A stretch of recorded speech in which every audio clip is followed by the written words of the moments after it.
so I don't forget. Psalms 106, we'll start about 37 and take it down to 46, all right? Let's go. In the back, sis? Sister wanted to say something. Go ahead, sis. You can just say it. No microphone today. Go ahead. I'll go into that as well. Someone else hold the dream scripture for the sister as well, all right? Okay, Ashley, what did you have? Because they can hear me, Ashley. Yes, they can, sir. Go ahead. Zabadia asks, in Genesis chapter 37, verse 10, why did Israel rebuke Joseph? All right, let's read. Counselor. Genesis chapter 37, verse 10. And he told it to his father and to his brethren, and his father rebuked him and said unto him, what is this dream that thou hast dreamed? Shall I and thy mother and thy brethren indeed come to bow down ourselves to thee to the earth? You better give me the dream first, all right? I got a scripture for the dreams. Please, go ahead. Ecclesiasticus chapter 34, no, verse 2. Sorry, not that. Give me the dream that Asher is reading about right now. The one with Joseph. Joseph's dream. Counselor, verse 6. Mm-hmm. Verse 5. And Joseph dreamed a dream, and he told it to his brethren, and they hated him yet more. Mm-hmm. And he said unto them, Hear, I pray you, this dream which I have dreamed. Mm-hmm. For behold, we were binding sheaves in the field, and lo, my sheep arose, and also stood upright. And behold, your sheaves stood round about, and made obeisance to my sheep. Mm-hmm. Is it obeisance? That means like bowing down, like paying homage. That's correct. So in essence, he's having a dream about his brothers bowing down to him. That's the dream, all right? And that's why his father checked him. His father checked him because on the surface, the dream sounds so arrogant. It sounds like the youngest child trying to usurp the authority of his elder brothers. It sounds like he's just having a dream about him being the man, how his brothers will all bow down to him. And the dream seems so arrogant that his father checked him and his brothers hated him for it. His brothers later sold him into slavery. In slavery, he grew in the land of his captivity in Egypt into a position of great power. And while he was climbing up in stature in slavery, his brothers were dying and starving. And then one day his brothers had to come to him in the land that they sold him to get his help. All right, and that's the story. Everybody understand? So he checked him because his father thought this was arrogance. You understand? So, just to confirm, was it arrogance, the fact that he was telling these dreams? Absolutely not. It was the Lord's prophecy because it happened. And that's the thing with dreams. There are many dreams that could seem arrogant, it could seem false until they happen. Right. And when they happen, that cannot be denied. But what you need many times is just a little patience. It's a little patience to wait and see whether or not this dream is just your thoughts or if it is the Most High speaking to you. Give the sister the precept that she's looking for, Levi. The book of Ecclesiasticus, chapter 34, verse 2. Whoso regardeth dreams is like him that catcheth at a shadow. Okay, many people are very, many people put too much stock in dreams. They care about them too much. They allow dreams to rule their life. They waste a lot of money on dreams. They gamble a lot of bad money, dumb money on dreams. All right, they let dreams rule their waking life. And you don't want to do something like that because he that regardeth a dream is like he that does what? Catcheth at a shadow. It's like somebody trying to snatch and grab a shadow. You can see the shadow right there, it's there. But if I go to touch it, I can't catch it. Because the minute I go to grab it, it moves because it's not really there. And that's what a dream is. You don't want to invest your living, waking life into what you do at night when you sleep. Right. It's like trying to grab a shadow. Keep going. And follow it after the wind. And it's like following after the wind. You hear the wind blow, you feel it. Now go try to chase that wind. Right? You can't catch it at all. And that's what dreams are like. You're trying to catch and hold on to something.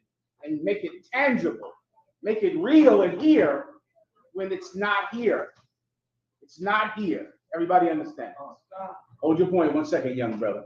You're doing a good job sitting in that chair, so give the young brother a hand right here. Good job, warrior. You're sitting like a man now. Now you're acting like a man. Well done. I'm giving him some money when we get up out of here. Goes where you go. Give him a hand. That's true. Everywhere you go, the shadow goes where you go. So you can't snatch it. You can't grab it. Keep going. Verse 3. The vision of dreams is the resemblance of one thing to another. The vision of dreams is the resemblance of one thing to another. So you're having a dream about let me give you something. What's a common dream that people have? Fish. Fish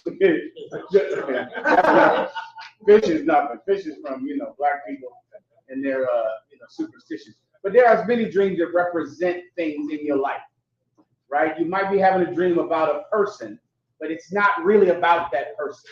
It's what that person represents to you. Or you might have a dream about a high school boyfriend. Now, and you're dreaming about him, and you might wake up and say, I should go on Facebook and find that high school boyfriend and have sex with. Don't do that. Right? Because dreaming about a high school boyfriend could simply be because he represents you being young.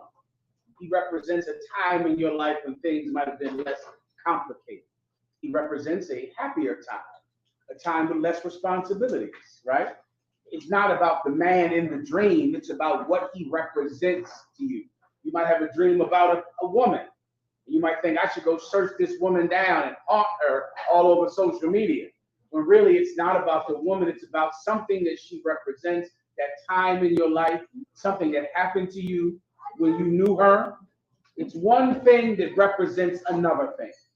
But you're a fool if you think the thing you're dreaming about is the actual thing that the dream is about. It is not. Even this dream with Joseph, he dreamed about farms and how the farm would prosper. It wasn't about a farm, it was about him. You get my point? All right, keep going. Gun. Even as the likeness of a face to a face. Even as the likeness of a face to a face. So his face looks like someone from my childhood. So I dream about him. So I think it's about Levi, but it's not about Levi. Levi reminds me of someone I knew years ago. And so I'm not actually dreaming about Levi. I'm dreaming about that person, like a face to a face, a thing that reminds you of another thing. It's your subconscious. And too many people confuse your subconscious with your conscious mind. And that's different. Everybody understand? Go ahead. Verse 4. Take that drink anytime you get a chance. Of an unclean thing, what can be cleansed? Of a what? Of an unclean thing, what can be cleansed? Of an unclean thing, how can you clean it? And that's what dreams are. Dreams are like you taking this thing that you're not supposed to be touching, but you're trying to touch it. It's an unclean thing. It's not for this world, which is what I just broke down. It's not for your waking world. It's not for you to say, I had a dream. Now I'm going to go play this number. Now I'm going to go marry this man. Now I'm going to go call this woman. Now I'm going to do this with my life because I had this dream last night. You're trying to touch a thing that is not made to be touched. Everyone understands? Go ahead. And from that thing which is false, what truth can come? Here we go. I think I just broke that down. From that thing that is false. This is not real. It's not what your tangible world is. You're trying to make it real when it's false. Everyone understands. Go ahead. Verse 5. Divinations and soothsayings and dreams are vain. They're vain. What's a divination? A divination is someone trying to tell you your future. Come on. You wanted two, right? Two. Cheesesteaks. Please, whatever you have. I'll take whatever my portion is. All right. Go up. Read it one more time. Divinations and soothsayings and dreams are vain. Yeah, a divination is someone trying to tell you your future. Right? A lot of people make money for that. The Levite community and the West Indian community. Come on up front. Shalaki, divination, the practice of seeking knowledge of the future or the unknown by supernatural means. That's correct. That's false. That doesn't exist. That's not real. There is no old lady that can tell you your future. There's no playing cards that can tell you your future. You can't look in the bottom of tea leaves and tell the future based on tea that some bitch drank. Or playing cards that are supposed to be playing cards. But now you play with the cards and now trying to tell the future, or chicken feet, or chicken blood, or chicken, anything to do with the chicken. Right. Say again? Or astrology, or standing up at the stars, thinking the stars are talking to you when they're not. All right, those things are false. Keep going. And the heart fancieth as a woman's heart in travail. Here we go. And the heart fancies divinations and soothsaying. What is soothsaying? Sweet, sweet talk. That you want so much. Come on. Salami is sure about me. That's why the women are in a Christian church right now. Give him a hand. That's a fact. There are, and this is something that fathers try to tell children and husbands try to tell wives. There are so many people fighting every day for a chance to manipulate you and take your money. Right. And they're everywhere. And the minute you walk out of your mother's door, you don't know they're waiting there to manipulate you. Drug dealers with everything to make you feel good. Oh, they make you feel so good. With the weed that feels so good, the cigarettes that feel so good, the divinations and tell you your future and music that makes you feel like you're a grown-up now. You don't have to listen to your parents. Right now, you're a real gangster. Now you're a real gangster now. And all of those people are just trying to tell you what you want to hear, to make merchandise of you, to steal every penny that you have. And those are like dreams. And you fancy them. The word fancy is like an old English, but you like them. You fancy this kind of stuff. Keep going. Verse 6. If they not be sent from the Most High in thy visitation, set not thy... Verse 6. If they not be sent from the Most High in thy visitation. If they're not sent from the Most High. Why? Because some dreams are sent from the Most High. Some dreams are not dreams. Right. Some dreams are the Most High's communication with you. That happens. And it happens for both women and men. That's in the book of Joel. Sis. I just am curious about dreams that they say, like, deja vu. Dreaming or it happened before and you don't know it until like right before. Deja vu is another thing that's not real.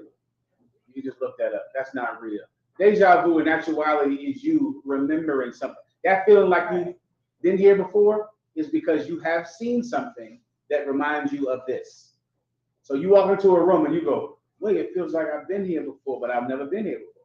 Yes, you've never been here before, but you saw a room like this on TV in the 5th grade. You saw a room that this reminds you of 10 years ago. Remember, you in your subconscious, you remember everything. So you when it feels like this has happened before, this is reminding you of something that has happened before. And that's all it is, young man. So when something is sneaking up on you, it jump on your face. That gets you that. Right? That's not real. That's not real. It's just your imagination. And because you have a big imagination, you are scaring yourself. But it's not real at all. Or none of these things are real. And so many people build their life off of them, or they're afraid of them when they're fake. They're not real at all. Everyone understands. Keep going. If they be not sent from the Most High in thy visitation, set not thy heart upon them. Those things you got to throw away. So what does that mean? We're talking 99% of your dreams. You're going to have them every night. You know, you dream every night. Right. Throw them all away. 99% of them. Wake up and forget them. All right? But there is that rare occurrence when the Most High is telling you something. When you think that's happening, you go find a man of God and tell him your dream. And he will determine whether or not this is just a dream or if it's the real thing. Everybody understand? All right, good to go. Next. Last verse on that. Sorry, go ahead. Verse 7. For dreams have deceived many, and they have failed that put their trust in them. Read it one more time. For dreams have deceived many. For dreams have deceived many. You don't want to be that person, that thinks, your dreams are a pathway into supernatural knowledge. Come on. Celebration. I have a dream. I have a dream. Give him a hand. He hit it. I was gonna ask him to use that for the Forget about it. Forget about it. Go ahead. Any more, Levi? And they have failed that put their trust in them. There you go. You want to follow orders. That's what I've found beneficial to me in my career. Right. I have a dream that night, I wake up and forget it. But what Commanding General Yohana tells me, I obey. That's real. That's for this world. For the waking world. That's something that I can do right here. It's tangible. My dreams, they're like the wind of shadows. All right. Hold your point 1 second, young brother. I'm gonna get you in 1 minute. Go ahead. We done here now? That's it on the dream, sir. Any other questions? Any questions in the room? Counselor, I have a question. Somebody tried to use 2 Samuel 15 and 30 to 32 to try to say you can cover your head. All right, go ahead. There's first 2 Samuel 15 and 30. And David went up by the ascent of Mount Olivet and wept as he went up, and had his head covered. And he went barefoot. And all the people that was with him covered every man his head, and they went up, weeping as they went. 31. And one told David, saying, Ahithophel is among the conspirators with Absalom. And David said, O Most High, I pray thee, turn the counsel of Ahithophel into foolishness. So that they can come and he prayed to the Most He High. absolutely did cover his head. Now just read above it to see what he covered his head with. So you 29, 28. go ahead. 28. See, I will tarry in the plain of the wilderness until there come word from you to certify me. 29. Zadok therefore and Abiathar carried the ark of the power again to Jerusalem, and they tarried there. I need what he's covering his head with. If it's not, I believe it's here. If it's not here, it's in another precept. You'll see it. Just keep going up until you see what he covered his head with. All right. While you're doing it, I'll get another question. All right. Go ahead. Counselor, Chicago, Charlotte, if you have any questions, type them into the private chat about the show. If I may, other one. Can I get a understanding of how the Christian church came about? We know the word church is in the Bible from Peter being the rock, right? How did it, from after Christ died, with the disciples going out and teaching what Christ had laid down, how did it come about to being what it is today?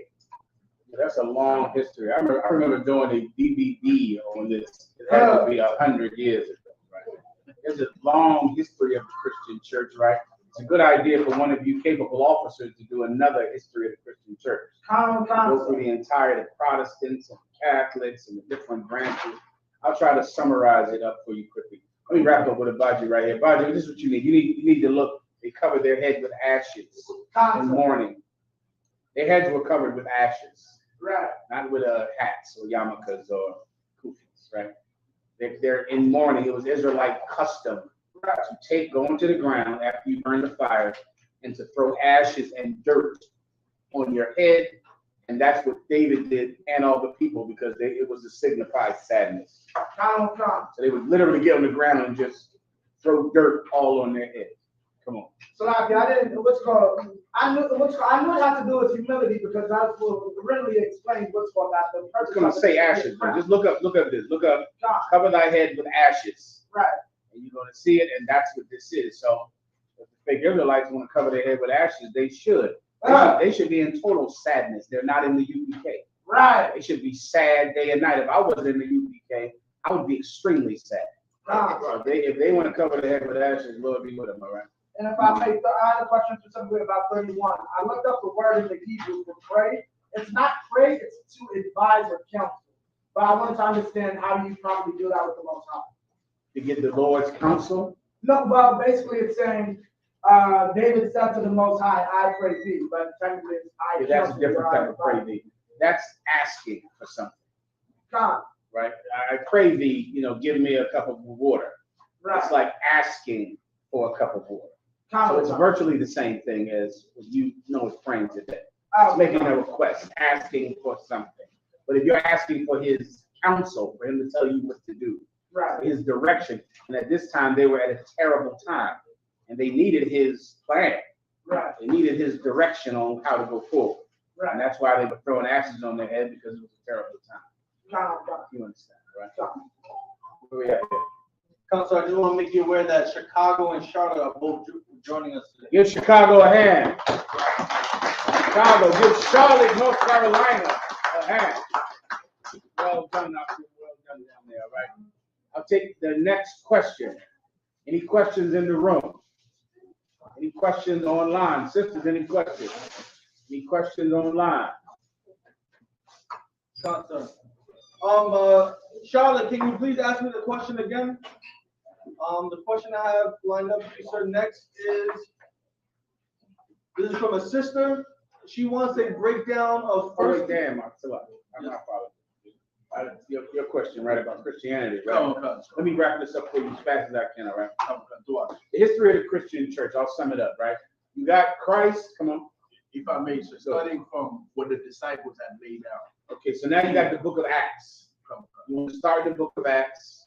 You know, in the book of Acts, the disciples were called niggers, right? Acts 13:1, the disciples were called niger or nigger there. And also the book of Acts tells you that they were called Christians, right? And that sets up the future for them. The word nigger, just like today, was a byword. It was an insult. You understand? It was like saying that not just that you're brown-skinned men, and of course the Italians were red people, or what we would call today white people. It's to insult you because of your skin color. And that's what being called black was. Right? All the nations were brown skinned except for one, the so-called white man. But this is a way for white people to insult them. That's Acts 13:1. Let's pull it real fast. Someone has never seen it before. About you. I was just gonna say, nature knows no color line. When you go into the ancient Rome section, it says they basically love the Ethiopians, but Jews were black eyes in Ethiopians. They hated. Forget about it. That always happened. They loved Africans. They loved them, but hated Jews because they were black, but they were the black people they hated. And that's what nigger means. Come on. The book of Acts, chapter 13:1. Now there were in the church that was at Antioch certain prophets and teachers, as Barnabas and Simeon, that were called Niger. That were called Niger or nigger to insult them. And for the record, every Hispanic is a nigger.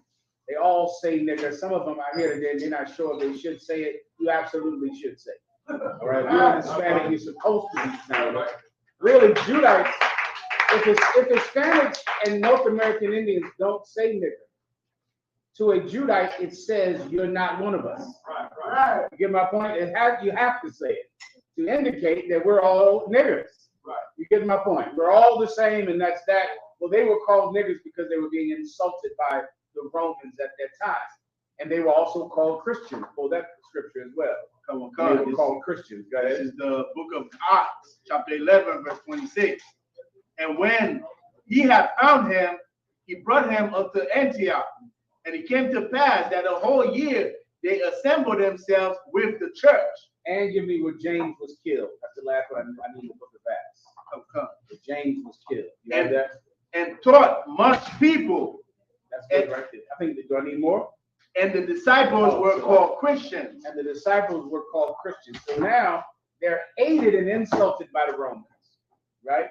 And the disciples begin to have a following.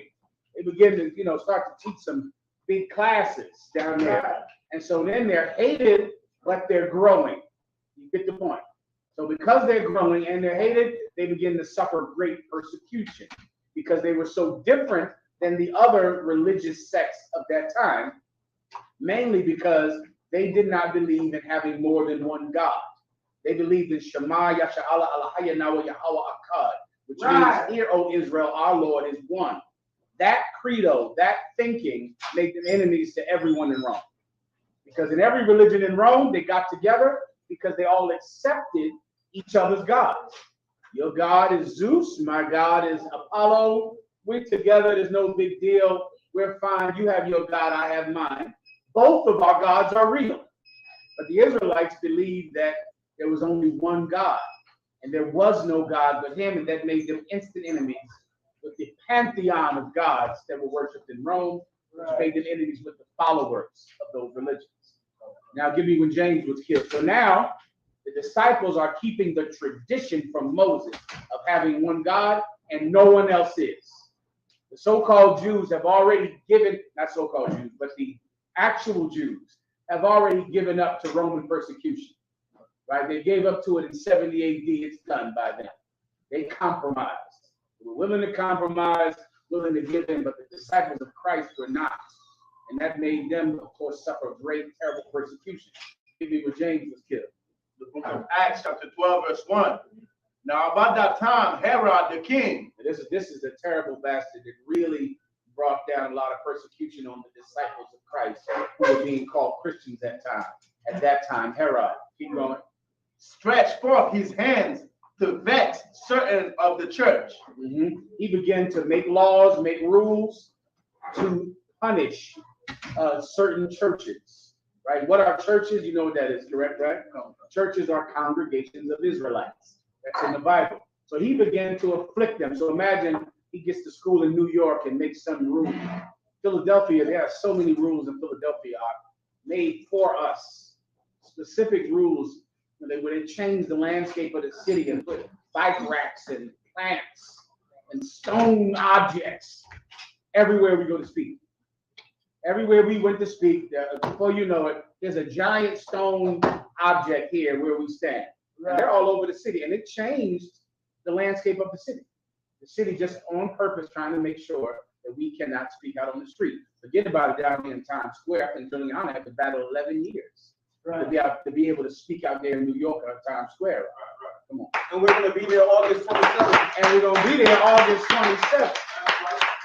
It took him 11 years of court after court after court, all the time fighting for our right to speak out there on that street corner. That began to happen. Herod began to do that at the time when we were Christians following Christ who were niggers. You understand? Bible. Just let everybody know there's food in the back if you need it. Verse 2. And he killed James, the brother of John, with the sword. Now remember, John is already in prison on the island of Patmos, right? A prison colony, right? And then James is killed, right? James from the book of James is killed, right? Herod did this. After that, historians say Peter was killed, and they all just begin to be wiped the hell out, right? I skipped by the the day of Pentecost. You get that whole part, right? They came back and they were teaching. Hold your phone 1 second. They came back and they were teaching. So now we're at the point where they're called niggers, they're hated, they're growing, but then Herod begins to just abuse them. Historians say that when Rome burned and when Herod played the violin and he was naked and no one would tell him. He's naked playing the violin while Rome is burning. The political backlash was so big that he had to blame it on someone, and he blamed it on that troublesome religious sect of Jews called Christians. And he blamed the burning of Rome on them. You can look that up in history, all right?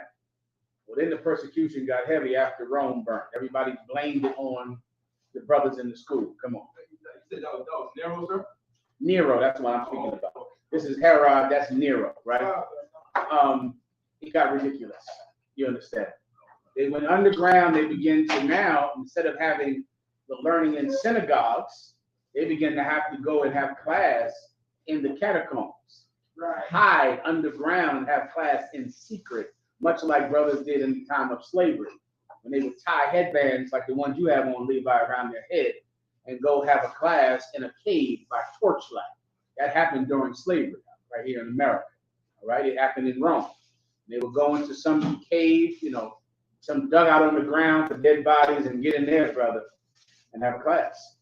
And of course, there's historical records of that in Nature Knows No Color Line and in different books like that. So that went on for a while, just hiding, having our belief in hiding, persecution. That's something that comes with serving Christ. Right. And it's another integral part of Christianity to let you know that it is not serving Christ, because Christians are not persecuted. Christians are, their belief system is the belief of the world. The world believes in Christianity, and Christians have never been persecuted ever. Do you understand me? Not one time ever in history has a Christian ever been persecuted. They like to use our persecution to prop up themselves, as if they're the people that have suffered for their beliefs when they profited because of their beliefs. Adolf Hitler was a Christian. Right. Every president was a Christian.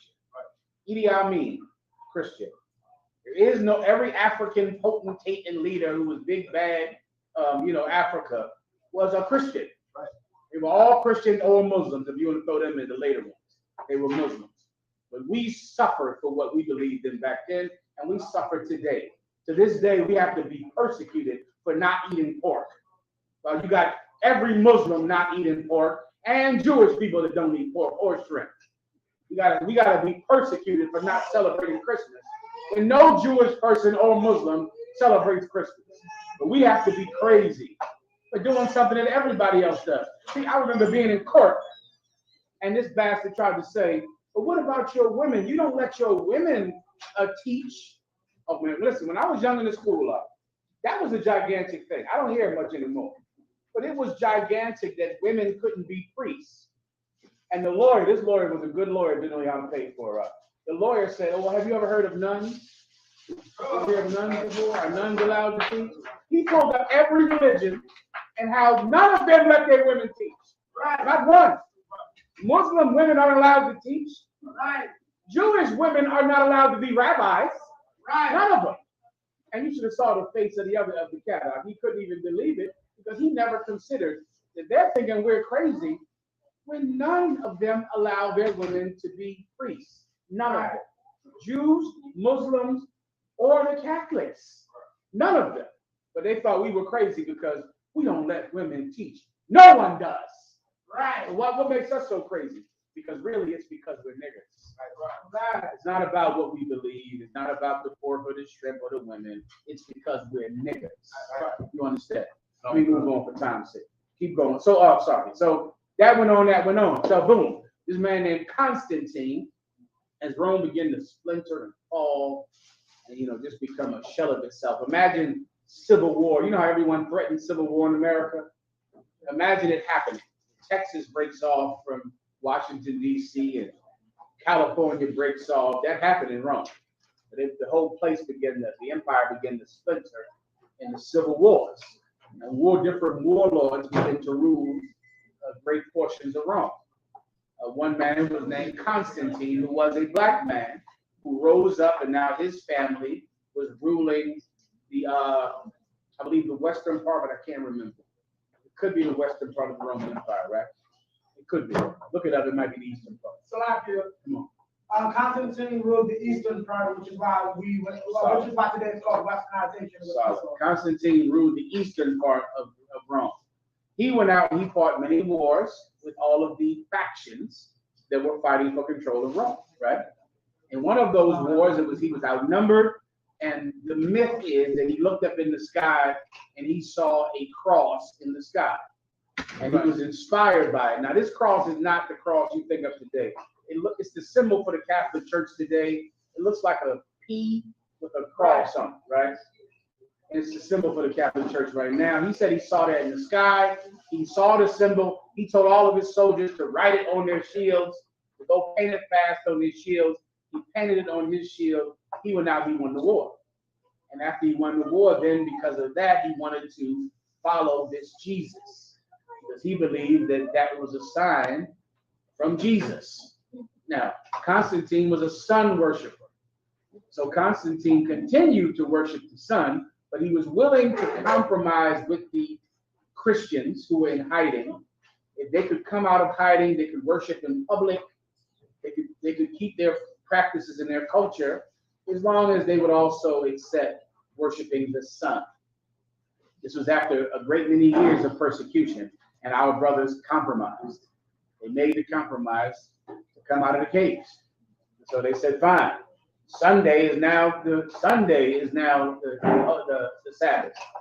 And they began to compromise on many things. After many councils, the Council of Chalcedon, the Council of Nicene, which in essence were just councils to bring more of Roman paganism to couple it with the true belief of the true Christians, to make the true Christians more mainstream. That's the best way to understand it, to make them more mainstream. Now they're not so crazy and weird anymore because they worship the sun god also. And they worship this pagan god and this pagan god. So now they're not so strange. And then it went on and went on and went on to the Catholic Church, to the See of Rome, where everybody is just Catholic, every country. And then in the 1500s, there began to be a Protestant revolution. The men named Martin Luther and a few other men who started the different Protestant sects that we have today, the Baptists, the Episcopalian, the Jehovah's Witnesses, the evangelical. Come on. That's basically what some sellouts have done with the truth. Yes, that's exactly what some sellouts have done with the truth. Correct. The purple homosexual. That's a compromise. GOCC. A compromise. Why? Because there was a time when they were in the UPK, and it was hard to believe in having more than one woman. It was hard because you were crazy for believing you could have more than one woman. It made you outside of the mainstream. And of course, the purple homosexuals have taken on having a marriage license, having one wife, and that makes them more mainstream. And you can find that in every sellout. Come on, sis, your hand up.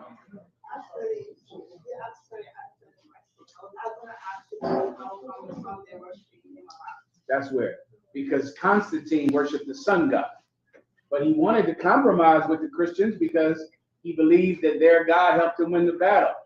So they agreed to worship the sun. He agreed to make their belief lawful. And they could just have a synagogue and they could set up schools as long as they believed that Sunday was the new Sabbath. So they believed in the Sabbath. But now he told them, if you make Sunday the Sabbath, you can come out hiding. And they did. That's the Christian church. You get the point, right? Solid. Next. Come to Chicago has a question. In Judges chapter 18, verse 7, what does it mean when they said they had no magistrate in the land? And also, at the end of the verse, when they said they had no business there. Let's read it. I'll get you next, Benjamin, all right? Go ahead. Who made the food tonight?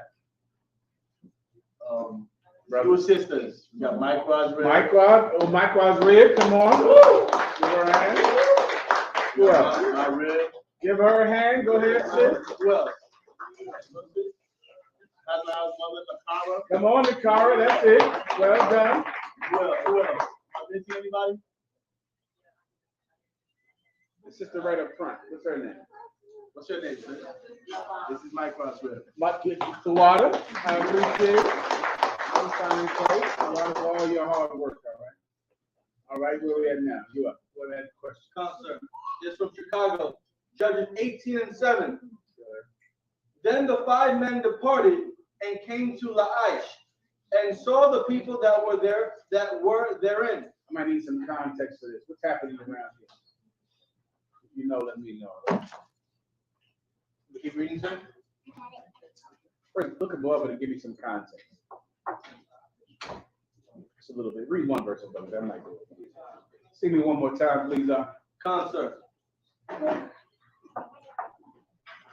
Judges chapter 18, verse 5. Give me one finger on that one. And they said unto him, ask counsel, we pray thee, of God, that we may know whether our way which we go shall be prosperous. Everybody understands that right there. I believe that who are they speaking to right here? So Micah. Hold on.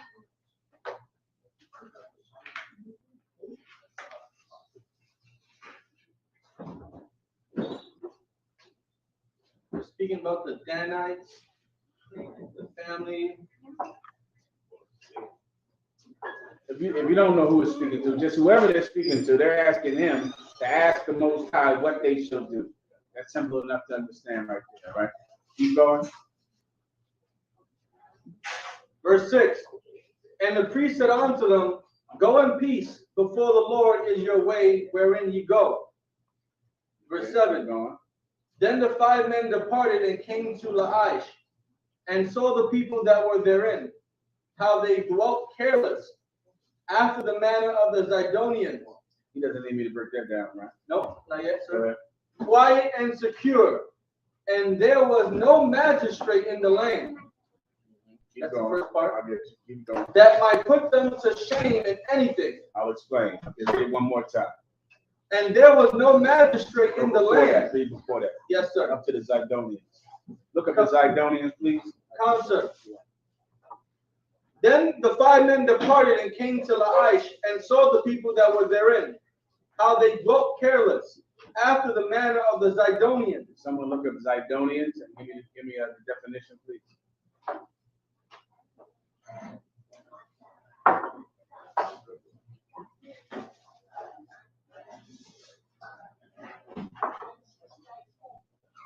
Let me get it for you. So I get it. You got it? Relating to the ancient Phoenician city of Sidon or its inhabitants. Right. Say the name again. Zidon, right? Tyre and Zidon. That's the Zidonians, right? Tyre and Zidon was like a rich city run by heathens. Israelites worked in the city. You can think of New York. New York would be a perfect example of Tyre and Zidon, a rich port city. New York is so rich because of all of the ports that you have here in New York, all of the water, which means goods can come here from across the damn world, all right? And Tyre and Zidon was just like that. New York is run by heathens, but the heart of the working class in New York are the 12 tribes of the nation of Israel, and every tribe is here because of it. There are Colombians here. There's not one 12 tribe that is not there's not one of the 12 tribes that is not here in New York. Right. Each one has some conclave of this city that's theirs. Colombians, the Brazilians, everyone, every different tribes that you'll never see outside of New York. You'll see every last one of them here. All right, because this is Jerusalem. This is the great city. This is run by heathens, and Israelites are the engine that makes it go. Just like Tyre and Zidon. Everyone understand? Come on. Go ahead, I'll take it. Zidonians, the ancient Phoenician city, Sidon, in Lebanon. In the King James Version, you can use Sidon. It was a Canaanite city, 22 miles from Tyre. It was near Zebulun, and Asher reached it, although the Asherah never expelled its inhabitants. For all of Ashtaroth, a goddess of fertility, were its chief god. Ashtaroth, what god is Ashtaroth? Does anyone know about you? The God of Easter. The god of Easter, Estar, that's Ashtaroth. Right? It's a female fertility goddess. So this land worshiped heathenistic gods. That's what you need to understand this breakdown. All right, now go ahead and read whoever was reading. Want somebody take it for you after they can get it for you. Concert. After the manner of the Zidonians, quiet and secure. So now the Israelites in this city behaved like the Zidonians, meaning what? They worshiped Ashtaroth. They worshiped strange gods. And they were doing it securely. Read that part again. Yes, sir. How they dwelt careless after the manner of the Zidonians. They dwelt careless, meaning what? They sinned against God every day without any worries, without any cares. New York is just like that as well. Right. Especially with drugs. You're going to see people getting high in the middle of the street, walking down the street. A lot of you Christians out here going to church like it's nothing. You're going to church every Sunday as if it's clean, as if you're doing something righteous. Well, in Tyre and Zidon, that's the way it was. People just did whatever they wanted. They were free to do it, and there was no one stopping them. And you've gotten so bold where you do it with child molestation as well. Child molestation, prostitution, things that are disgusting, you do in the daylight. You do boldly in front of the sky. Why? Because there are no magistrates. Because there's no judge that will drag you into a hole because you're sinning against God. And that's why you dwell carelessly. You don't have any worries because there's no judge in that city to put you to death for breaking God's commandments. All right, that was Tyre and Zidon. That was this city. Read it from the top one more time. Sir.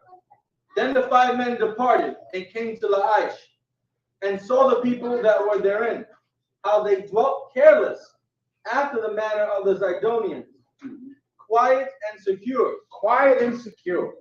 No one worried, no one screaming. They were fine, even though they were child molesters, idol worshipers, drug addicts and drug dealers, abusers of their own community. It didn't matter. They were quiet, no yelling, no screaming. They were doing just fine. Keep going. And there was no magistrate in the land. And there was no magistrate. What's a magistrate? Come on, a judge. A magistrate is a judge. There was no judge there to bring unlawful people to justice, which is what you must have. Everybody understands. Keep going. That might put them to shame in anything. That's what judges do. That might put them to shame in anything. People need to be shamed for what they're doing, man. They need to be publicly shamed, which is what that camp does for everyone. That camp cuts sinners to their soul. Right. And that's your obligation, and it is a duty that you're performing for them, not against them. People need that. People need to be checked and put in their place and made to be ashamed for what they're doing. And if not, they will molest children and they will not feel guilty about it. They will steal and lie and harm everyone, and they will never, their conscience will never be afflicted. But you bring great shame to them because you're the judge. Continue. Yes.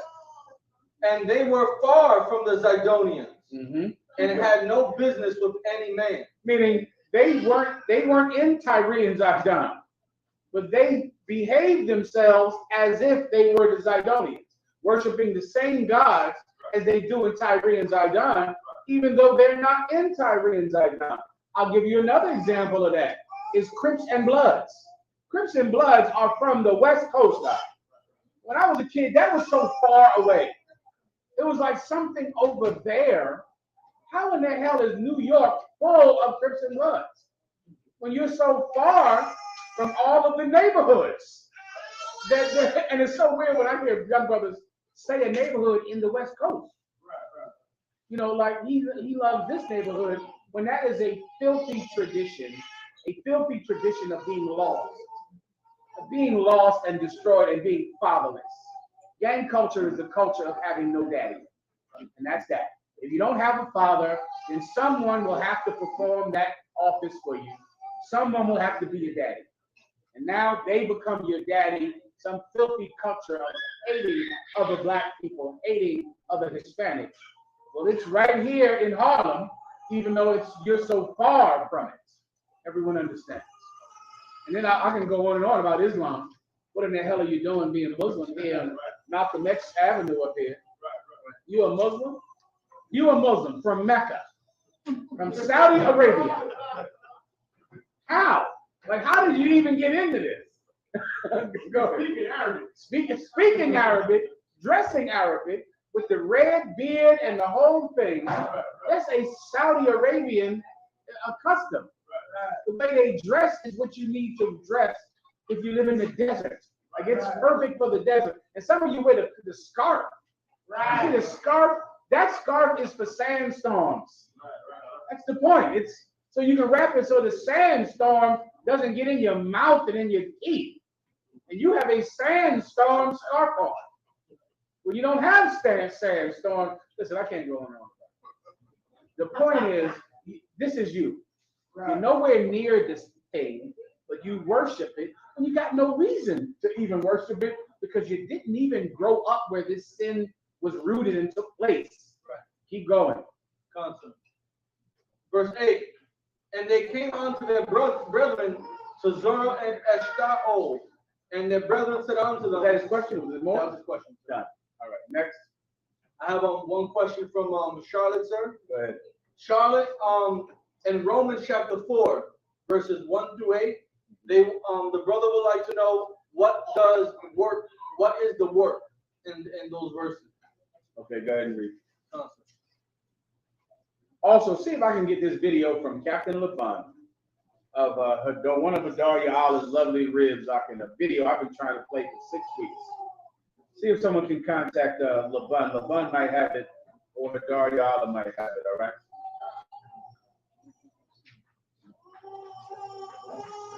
Counselor. Romans chapter 4, starting in verse 1. What shall we say then that Abraham our father, as pertaining to the flesh, hath found? For if Abraham were justified by works, he hath whereof to glory, but not before God. For what saith the scripture? Abraham believed God, and it was counted unto him for righteousness. Now to him that worketh, break this down. Yeah, but he wants to know what the work is. What the work is keeping the law. That's the work. Abraham was around before Moses. So you could never say that Abraham kept the law of Moses because there was no law of Moses. And that's what he means. If you're going to go by, did Abraham do the work? Meaning, did he keep the law of Moses? You can't, because there was no law of Moses. But Abraham had faith. You get my point? Right. Isaac had faith. Those men before the law served God before the law. Before the law existed. When I say before the law, what do I mean? Before there was a structure, a magistrate that killed you for breaking the law. These men did it simply because they believed. That's what Abraham did. He believed. Now, the works of the law mean what? That you got to go kill homosexuals, that you have to kill people that don't keep the Sabbath, that you kill people that don't celebrate the Passover every year, right? That's the work of the law. That's what the law dictates. Many people think the work of the law is not eating pork. That's not the work of the law. The work of the law is killing people that don't eat pork. Which is, when you read the law, right? The law doesn't say don't be a homosexual. The law does not say that. The law says kill homosexuals. Right. The work of the law is carrying out the punishments written in the law. Does everyone understand? You can just pull this anywhere that you want. Whosoever that does not celebrate the Passover every year shall be cut off from his people. It's telling the priest what to do with the person that disobeys the law, right? But Abraham was around before that. So why did he do it? He did it because he believed. There was no man to stone him. There was no one to kill him. I'm good to go. So why did he do it? Which is what this precept is talking about. Paul is trying to show them that there was a way to keep the law without the threat of death from a judge. There's a way to still do it, which is the point of Paul. Paul went to a city where you would not be killed if you slept with another man's woman. No one would kill you. The law says they must be killed. That's what the law says. That's the work of the law, to kill people who disobey God's word. Paul is saying that you don't have to do that. Why? Because Abraham obeyed God because God said it. Not because he was worried about the Levites or the priests killing him. He did it simply because he was told to do it. And if he can do it, so can we. We don't need to be policed to obey God. We'll show you right down the UPK with drugs. Right now, everybody is smoking weed. Up and down the street, standing outside. There's weed shops, things I never thought I'd see in my life. Smoke shops. I remember I was somewhere, God knows where, I saw something that said smoke shops. Oh, man, I'm gonna give you some good barbecue. You know, I turned my car around. This happened in my dumb ass house. This is a true story. It said smoke shop. Give me some brisket out. Here we go. I turned my car around, looking there. Look now. See? I'm thinking it's a smoke. I'm thinking it's a barbecue place. And it was a weed place, and it's embarrassing, but that happened. I'm on my way to class. I'm friendly with my downstairs neighbor. He's sitting with his homeboy. He goes in the house, he comes out. You know what I'm saying? I'm saying what's up on my way out. He pulls out a coffee can like this big. You know what I'm saying? And a can opener. So now he opening the can, it's about, twice the size of a Folgers, you know what I'm saying, cup of coffee. What you got there? She's like, weed. You know what I'm saying? Opens it up. shit straight to him. You know what I'm saying? Yeah. Like a can this big with like, you know what I'm saying, like 3 ounces. I was just like, and on the lawn in the middle of like, you know what I'm saying, traffic, all that. I'm like, this is just It's insane. where we live. And if you think about that the war, that they literally coined that phrase, the war on drugs, to stop people from smoking weed. All of your fathers and your brothers and your cousins and yourself in jail because the car smells like weed. In jail over weed. All of your whole generations are wiped out because the police were trying to stop people from smoking weed. Now, everybody can smoke weed, and the UPK still doesn't.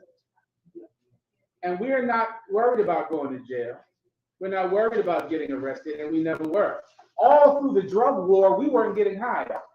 While there was a drug war, while the police were locking everyone else up, we didn't get high. Now everyone smokes weed. There is no penalty, and we still don't smoke it, right? And that is faith. Faith is when you do it not because you're worried about the penalty.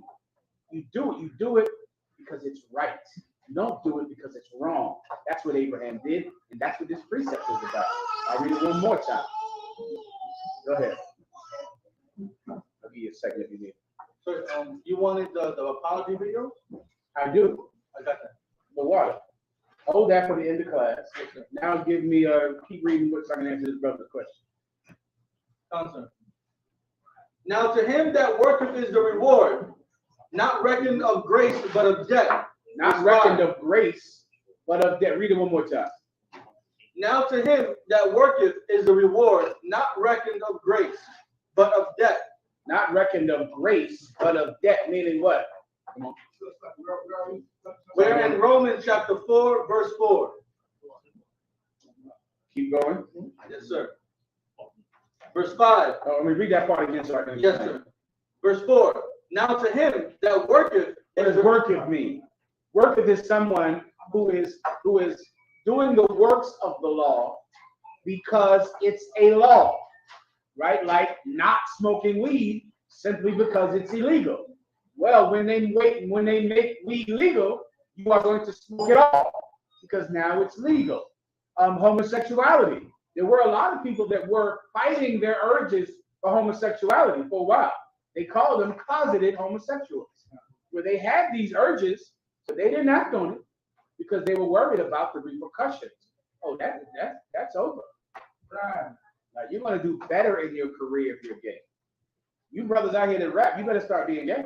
I'm telling you straight now, because being gay is what they're going to require of you. Because you're going to sell more records if you're gay. So then why would you not be gay? Because you don't care about that. That's integrity. Because everyone else is going to be gay because they're going to profit from being gay. They're not going to fight their urges and not perform homosexual acts because they're worried about someone finding out. They're going to hope people find out. And if people find out, they're going to get more rich. So then why should you not be gay? Because it's wrong. You understand? Because it's wrong. I'll explain. Read it one more time. Slide, I was answering general Q. Verse 4. Now to him that worketh is the reward, not reckoned of grace. Now, if you are keeping the law because you're afraid of the punishment, because you're doing it because you'll be punished if you don't do it, then your reward is not of grace; it's of debt. Meaning you owe this. So now you're doing it. Debt is like it's a burden to you to do it. You get my point? You're doing it because you have to. That's what the debt is talking about. Why did I give this man this money? Why? Because I had to give him this money. It's a debt. Why did I give this man the money? Because I wanted to. I wanted him to have it. That's different now. And there are people that keep the commandments because they don't want to go to jail. Right? Rob banks not because they love, not stealing, but they're afraid to get a bank robbery charge. People that don't get high because they're afraid to go to jail. There were people that kept the commandments of God because they didn't want to get stoned. They didn't want to get killed. It was a debt. It was something they had to do. They were compelled to do, forced to do. They didn't like it, They didn't believe in it, but they obeyed it because they were forced to. It was a debt. Everyone understands? Oh,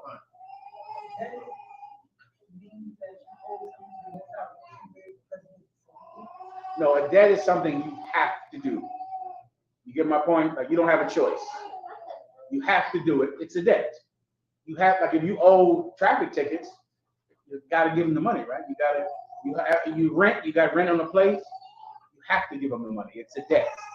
There are some people that keep the law because they had to do it. You and I are not one of those people because we don't have to keep the law. We live here in New York, but we keep the law anyway because we believe. That's the difference. Everyone understands? All right, go ahead. Read it again. Read the rest of it, Salah. Yes, sir. Verse 5, Salakia. Verse 5. But to him that worketh not, but believeth on him that justifieth the ungodly, his faith is counted for righteousness. To him that justifieth the ungodly. Why? Because we're not raised in Jerusalem. We're raised here in this ungodly place.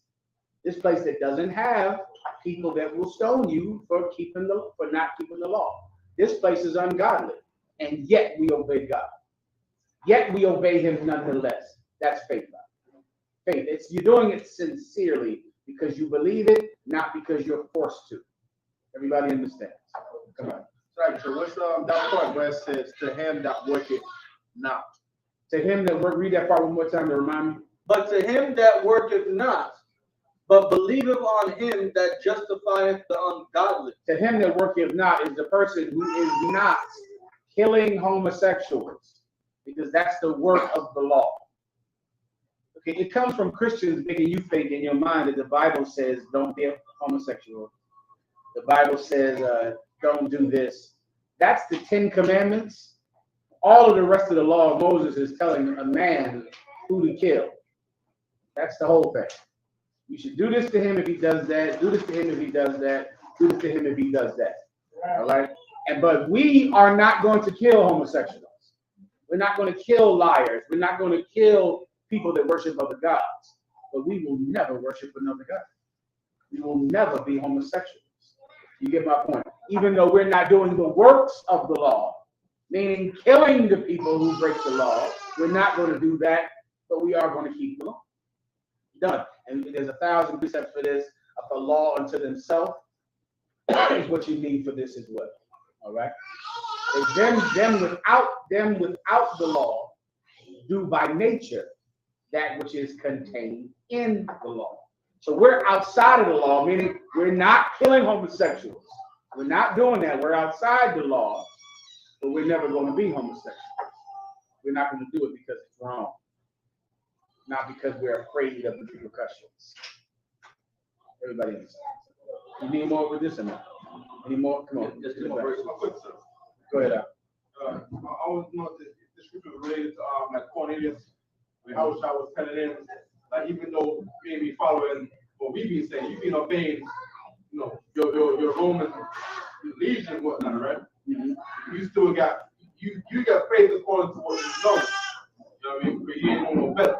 I'm trying to see if the scripture is like related to that based on the rest of the scripture that is ready. Okay, go ahead and read it.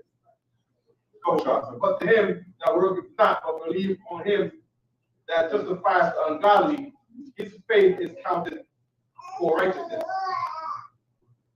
I'm listening. What's your question now? I was trying to see if this was related to. Oh, Cornelius, absolutely. That's the same thing. Right. That's what it means. To be ungodly means you're raised ungodly. Right. You're not taught the law. All of us are ungodly because we were raised in a place where they taught you to break the law. What did David say? In sin did my mother conceive me. David was taught to break the law. Right? We're taught to break the law, but we have faith. And now our faith has made us whole. Now our faith is how we're justified, because even though we're raised to break the law, we don't break the law. And no one is going to kill us if we break the law. So we're not doing it out of debt. We're not forced to keep the law. You can go eat pork tonight. You can leave the truth and do whatever the hell you want to do, but you don't. Why not? When it would really solve all your problems. You women, you would stop being called dumb by girls in your family. if you would just leave your husband. He has another woman. He has another woman, and your family calls you dumb. And you're stupid for putting up with that. Well, you could just leave him, and everyone would say, now you're smart and single with the rest of us. Now we're happy now. But instead of doing it, you stay with him. Why? When it would make your life easier to leave him. Because you believe. That's the only reason to do it. Because life would be better if you would sin. You would be able to be high.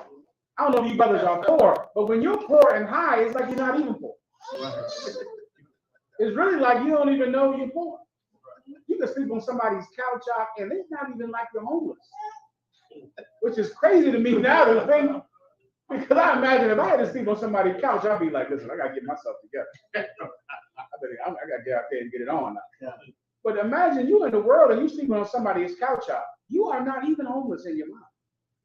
And where you live at? I live, my homie here, homie there. Some nights I'm over there. Some nights I'm over there. Those brothers that do drugs, they don't even realize they're poor or homeless. It's like it's not even happening because they are able to get high. And getting high makes you have no problems at all. Well, why aren't you doing that? Because you believe. Everyone understands. That's what Abraham was about. Abraham was told to do something, he did it up. And he didn't do it because there was the magistrate, the law there trying to kill him, telling him you better sacrifice your son or else we're going to kill you. That didn't happen. He was just told to take his son and tie him to a table like he did. And that's that. Everyone understands. Next. I have another question. This one is from Memphis. Memphis wants a breakdown on 1 Corinthians chapter 10, verse 25 and 27. Also, somebody texted me this week about a question about how are the Arawak Indians, Israelites, all of those names are different names that mainly Edomites came up with. They're all Israelites. Those are the lost 10 tribes of Israel coming over here to South and Central America. You got the Carib Indians. What's other Indians? Taino. The Boricuas, which are the Taino. Please, come on. Do it. Taino, Arawak, Carib. Those are all the quote-unquote Indians of the Caribbean. Taino, Arawak, Carib. Right? And so somebody just texted me, and how are they Israelites? You got a whole breakdown. You did on that as well, right? You can go to Captain Cottazai's breakdown on that. He'll break the whole thing down for you nice and flat, all right? But they're all Israelites, and their true name are the names of the 12 tribes of the nation of Israel, the 10 tribes who flee to Syria, all right? You got it. If I may, and just those are all the bastardized names that they called us, but it wasn't what we called ourselves. Exactly. These are the names that, he didn't name them for their own purposes of convenience, really. All right? Please. Yeah, I just got two more questions. Let me get how long have they been waiting? A while? Give me 1 second, Warrior, all right? Give me 1 second. Go ahead, Al. This is from Memphis. 1 Corinthians chapter 10, verse 25 and 27. See me one more time with the chase, please. Whatsoever is sold in the shambles that eat, asking no question for conscience sake. Right, the shambles. Now, to understand this, brother, you have to understand Israelite culture. Israelites are very, very specific about what they eat because we have a dietary law. And we have a culture of being clean, of washing our hands and washing pots. That's all over the Bible, right? Now, but the disciples of Christ were told by Christ to go out to the highways and byways and teach. And so now you're going to be away from home. And when you're away from home, one of the major obstacles is, where am I going to eat? When I am particular about where I eat. What Christ is saying is, whatsoever you buy in the shambles, eat it. What is a shamble? A shamble is like a marketplace, like a store, right? But it's not a wonderful store. It's like a bodega. That's the perfect example for a shamble. A corner bodega. You're going to go into that bodega and you're going to get yourself a chopped cheese. Take that chopped cheese and put it in your mouth and then get ready for camp. Right. Exactly. And that's it. That's all. Now, an Israelite who lives in Israel, This is what you'll do. When it says asking nothing, this is what you don't want to do. Do not ask what else he cooked on that grill. Don't ask that question now. Mind your business. Order a chopped cheese and get the hell up out of there. Don't start questioning. You stay there long enough, you're going to see the cat walk right in front of the food. The cat is going to walk right over, hop over the bread. And you don't want that. Everything all right now? 1 second. Go ahead. No, I'm in the middle of class. Is it an emergency? All right, we should look at that. You don't want to ask too many questions up in there. All right, you'll find out what you think you don't want to know. And you'll see that cat hop over your bread. All right, so just get in there and get your food and get the hell up out of there. Why? Because you got to teach. So you're going to be in places where they don't have the best standards of hygiene and the best food standards. Shout out again to the sisters who provide good, clean food for us. Right. So we don't have to go into that bodega and eat everything. To this day, I cannot go to McDonald's. I drive by McDonald's and it hurts my stomach because I had to eat so many dollar burger and cheeses. I mean, just a sea of them. Dollar burger, just the thought of it makes me sick, and I just cannot do it anymore. All right, there, but I did it then. Ate them down. Then I switch it up, get the chicken one. Right. You got the burger, then the chicken. I switch it up to try to, fancy it up a little bit. That's this precept. Because you're going out to teach, you're going to have to go into, places that aren't very reputable and get yourself something to eat because you're away from home. Mommy is not there to cook for you anymore. But you got to get out there and you got to eat wherever you are. So whatever they got in there, eat it and shut your mouth. All right? If you think this is about, eating pork, then of course, then maybe you should go into the shambles and ask for rat or dog or cat. This is not about that. This is about being away from home and being in a place that is not clean. You get my point? That is not, doesn't have the kind of high hygiene that an Israelite place would. An Israelite place, the pots would be clean. Remember, they wanted to kill Christ over not washing his hands. That's how places were in Israel. They washed their hands like it was religious to wash their hands and to wash the pots. But now you're in this bodega and they're not sweating that too loud. Everybody understands. Come on. I was watching instructional video of how to deal with being interrogated if you get kidnapped by a foreign military. And the rules is if they ever offer you food or anything to drink, just take it. So now when you take the food, what the foreign military does is they say, see, look, he's complying, you should give information, he's eating the food, right? But the other man who knows the instruction from the interrogation teachings, he already knows that he didn't comply. He is eating the food for the rules of the protocol of the interrogator. He said to us, eat whatever's in the sandwich. That's it. Same thing. You don't want to go in there and say, well, did you wash your hands? Was this pot clean? Who made this? Let me see who made this. Let me see if come on. We'll never get out in the street. Right. We'll never build schools if you're going to act like that. You're going to have to toughen up. You have to get raw. Get out there and eat whatever the hell they got out there in that bodega in some old strange city you're sitting in, trying to find something to eat. Find something clean out there to eat and eat it and shut up. That's the thing. All right?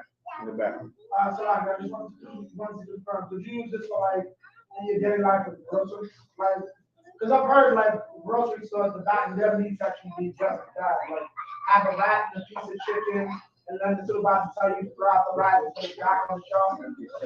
Yeah, I can't say you have to use it in your daily life.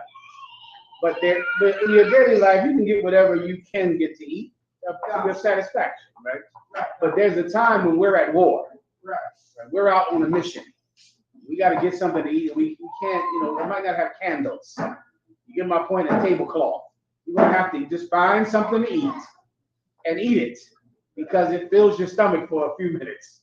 That's the point. Think like a soldier. Right. When a soldier sits down and eat, there's no tablecloth and all that garbage. You got to just put this in a sock and go. Right. And that's what you want to do. That's what he's saying. Don't sit there and ask him, are his hands clean? Or are the pots, were the pots clean? Take the damn food, eat it, and get back out and start teaching. That's the point, all right? Verse 27, sir. Go ahead. Verse 27. If any of them that believe not bid you to a feast, and ye be disposed to go, whatsoever is set before you, eat, asking no question for conscience sake. Same, this is the exact same thing. You're out speaking, you're in some strange city, and a lot of you brothers are going to go to some weird places. You go to some small town somewhere in another country, or Brazil, or God knows where, or out there to Haiti. A lot of you brothers are going to be in Haiti somewhere. Don't get out there and look the gift horse in the mouth. Don't get out there and act all funny. Eat them chicken feet. Come on. Very soon, sir. Soon. Lord willing. As you out in Haiti, you like, what's this? It's your dinner. Put it in your mouth. And thank them that they gave you. That's all they have. What are you gonna look at it like it's strange? A bowl of chicken feet? You better eat that chicken, eat the foot and the nail and everything. What will you say? No, thank you, ma'am. You know how much they sacrifice to give you that bowl of chicken? Some of them, they give you the coxcomb, the little thing on top of the rooster's head. That's gonna be a bowl full of the coxcomb. Don't turn your nose up at it. Put it in your mouth. Now, you don't have to go, but if you're disposed to go to their home, if you want to go to their home, and you're in the home, don't look at them like, what the hell is this? What are you doing? Did you wash your hands? Eat it. Now, that doesn't mean eat a cat, a dead cat. It doesn't mean eat human flesh. And it doesn't mean eat pork and shrimp. But when you get the food, you don't want to, you don't want to be inhospitable. You don't want to be rude at a person whose home you're in and you're eating because you're in their home. Everyone understands. Have some goddamn class. All right? Next. Trooper had a question, sir. Trooper. I had a question about tithing in the new covenant, because Christians try to act like there's no tithing anymore, like that law is done away with. You mean Creflo Dollar? Calvin Council, that's a good example. Yeah, because I believe Christians take a ton of money as far as I can tell. Are Christians not taking money anymore? I'm asking you, meaning, to your knowledge, are Christians no longer taking tithes? I mean, there's certain Christians that believe that, the whole laws are abolished so that tithing would be abolished also. Do they go to church? I'm not too sure, sir. Yeah, because I believe Christians do believe the law is done away with, but they still pay tithes out of both fists and feet. Yeah. That's how they get the airplanes and the Rolls Royces. You understand, right? So you would like the tithing in the new covenant. That should break down, no problem. Levi, what do you want? I was gonna say, I believe those are the Christian Israelites that don't believe in the tithing, or they say we gotta tithe vegetables. Is that who you talking about, Trooper? Council. Definitely Christian Israelites. For sure. They don't believe in the law. Right? Give me tithes in the New Testament, please. Go ahead. Hebrews, the 7th chapter. We'll start there. I need to move fast, all right? Come on. So I was wondering if you heard about the Indian pastor who literally berated his church about not buying him I don't know the brand, but a very expensive wristwatch. It was coming up on my timeline. I kept blazing past it because it was Christian, but I believe I saw it. They wanted him to buy them a wristwatch. Right. Yeah, Christians definitely believe in getting cash. All the cash they can possibly get. Everything. Now, fake Israelite groups, of course, I believe they don't believe in taking tithes, and I don't know. They don't believe in a lot of laws. All right. Let me break it down for you. Let the trooper read. All right. Come on. And they say it's vegetables, but they wouldn't send a French cut. You know what I mean? String bean. Let me. I'll go into this. I got to move for time's sake. All right. Let the trooper read. All right. So this book of Hebrews chapter 7 verse 1. For this Melchizedek, king of Salem. Let me give you a good precept that'll help you out battling fake Israelite Christians, all right? Okay, hold on, stand by. You need to put this with your tithes breakdown, all right? Is Matthew 23 a good one when Christ was cutting the Sadducees and the Pharisees about keeping the law of That's a tithing? good one. That's a good one, but this one I need has shekels in it. Shekels. Stand by. 1 second now. Not that you don't muzzle an ox. Not that. That's a good one, but that's not the one I'm referring to. Go.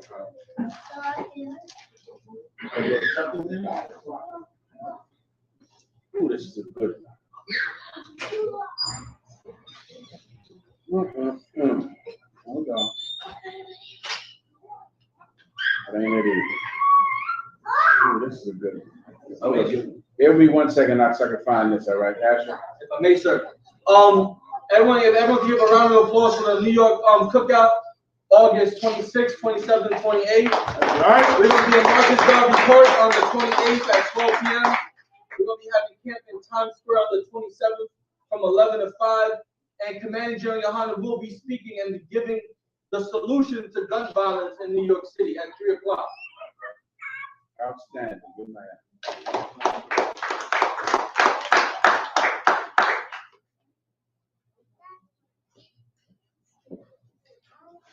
Here I come. Hold on.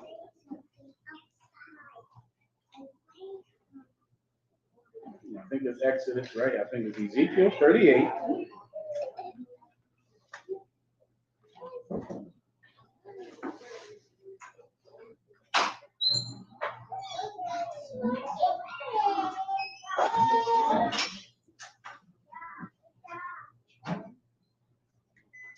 Ooh, okay.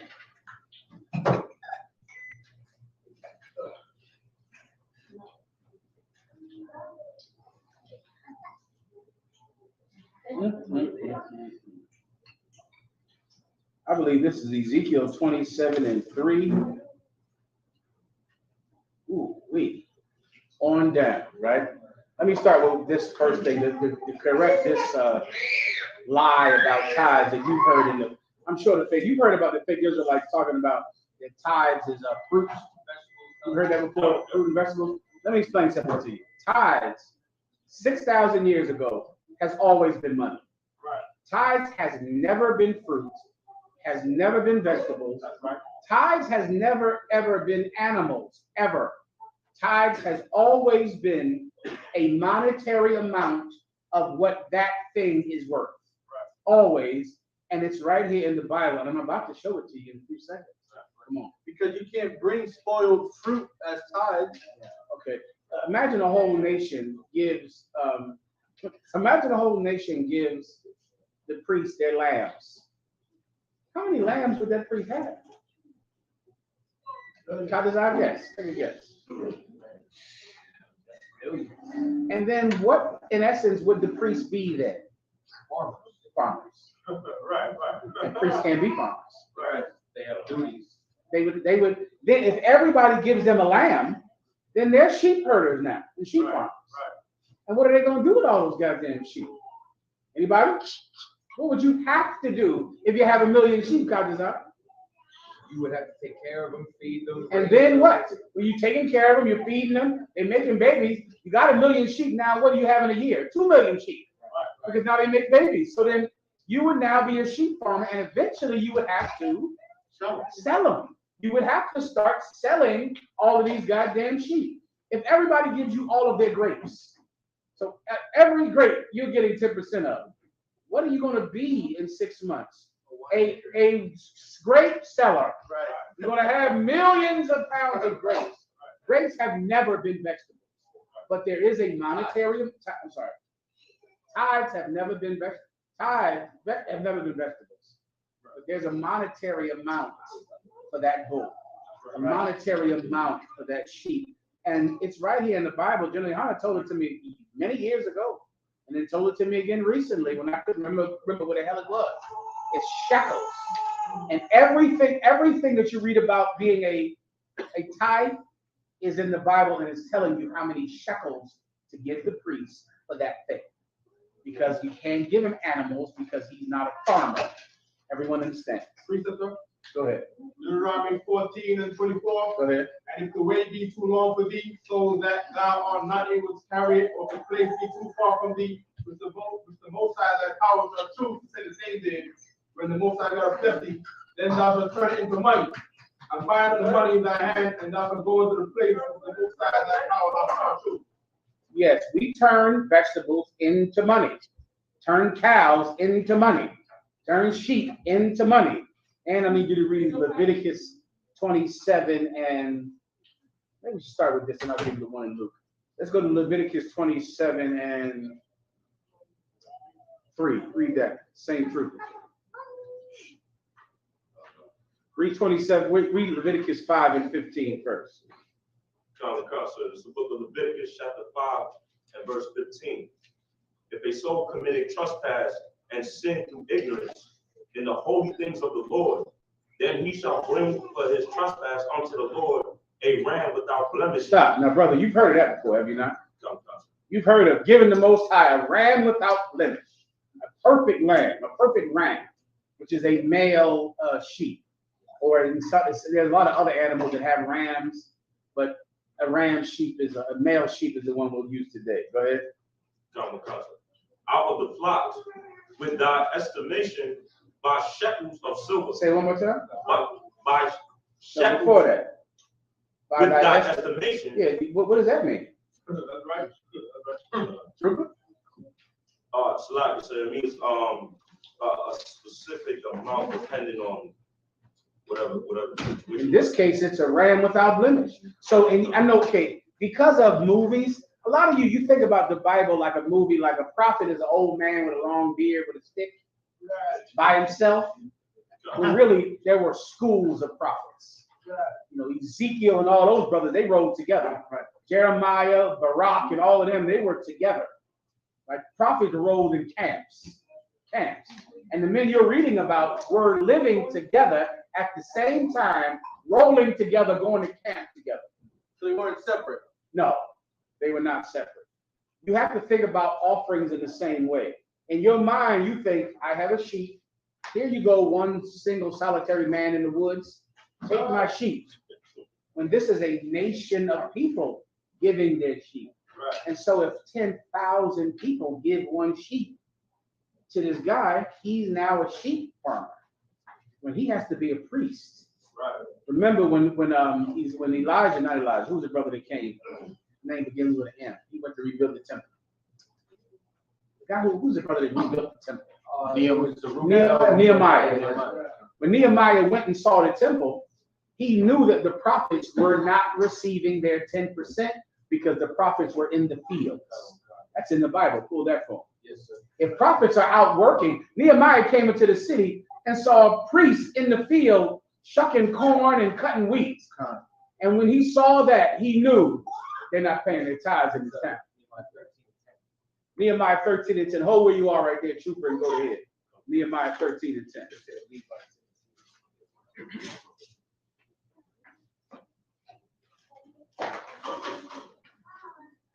If I missed, I don't know, I think it was like a year ago. Somebody brought up Bitcoin and he said, no, you got to change that out yourself. We do not do the work of investing in what's called. They're not investors in here. We are free. I got to do the work. That's correct. We don't do it. I pray you understand.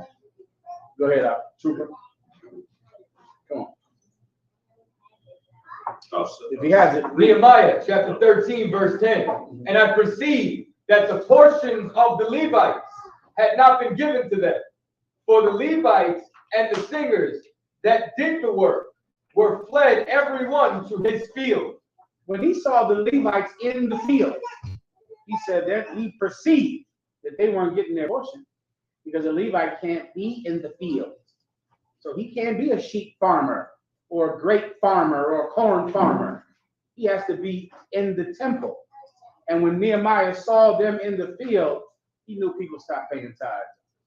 Tithes is pay. You understand? Let me give you another misconception.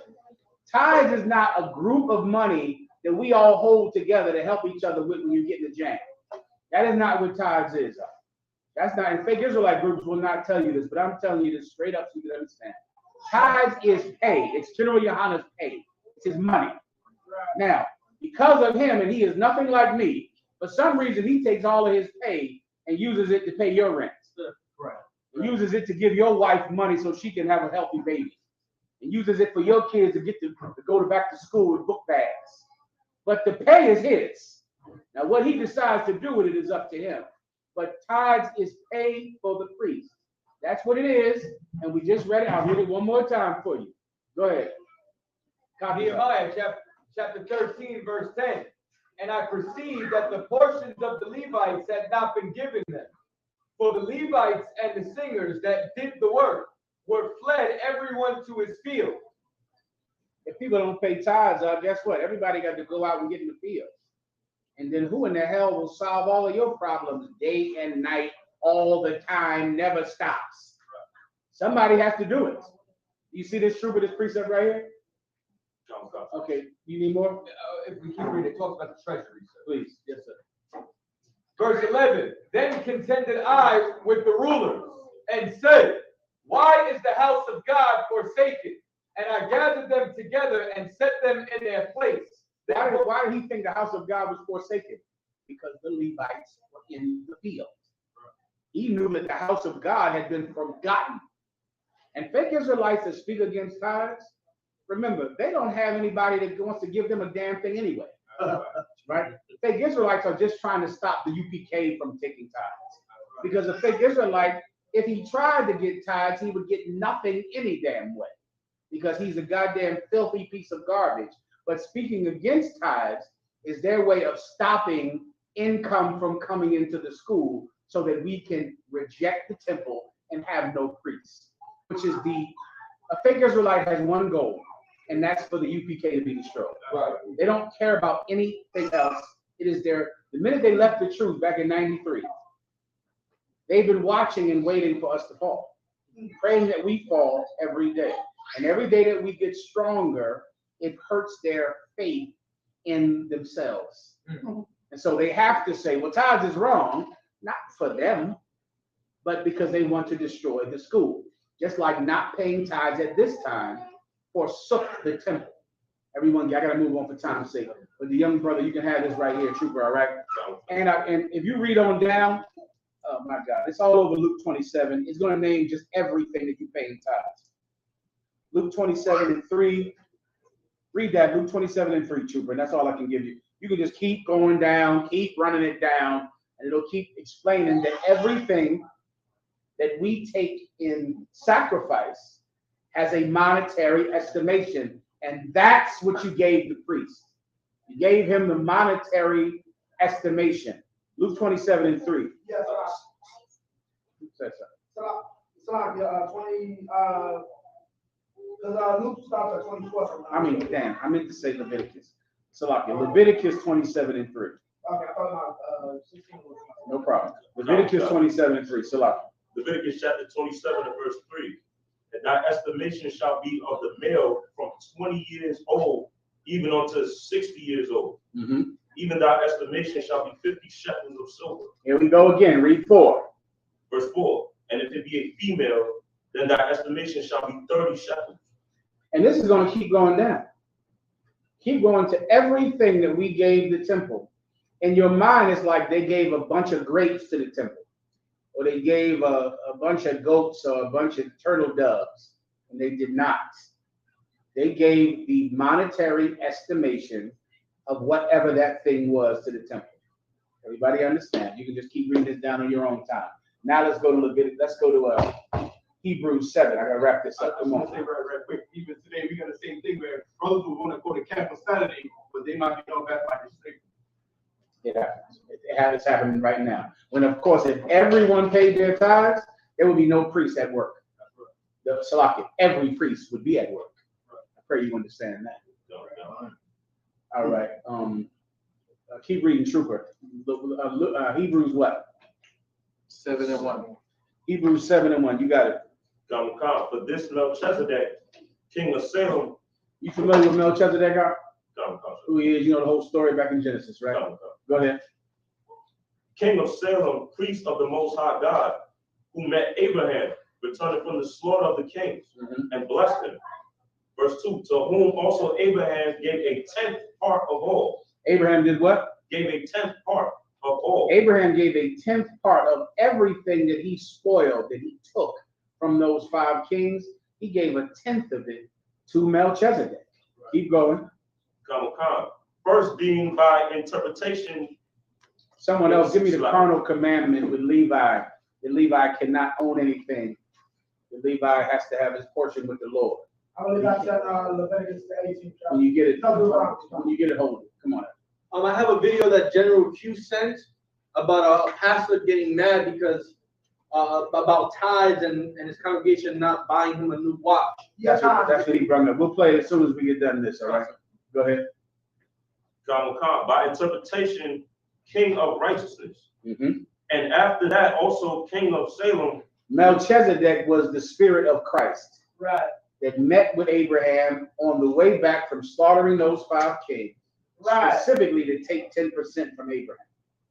Right? That's when Christ established the New Testament, that the priests of the New Testament would receive tithes. He established it way back in the Old Testament. On that day when he met Abraham, he took 10% from Abraham. That day he established the new covenant priests and their right to receive tithes. Keep going. And after that, also king of Salem, which is king of peace, without father, without mother, without descent. Now that part is important because he didn't have father, he didn't have mother, he didn't have a descent, meaning a bloodline he came down from. He was straight from the Most High.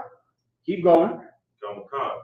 Having neither beginning of days nor end of life. So he was an angel. Think about it like that. He's an angel. He wasn't born into this world under mother and father. He came straight down from the Most High like an angel.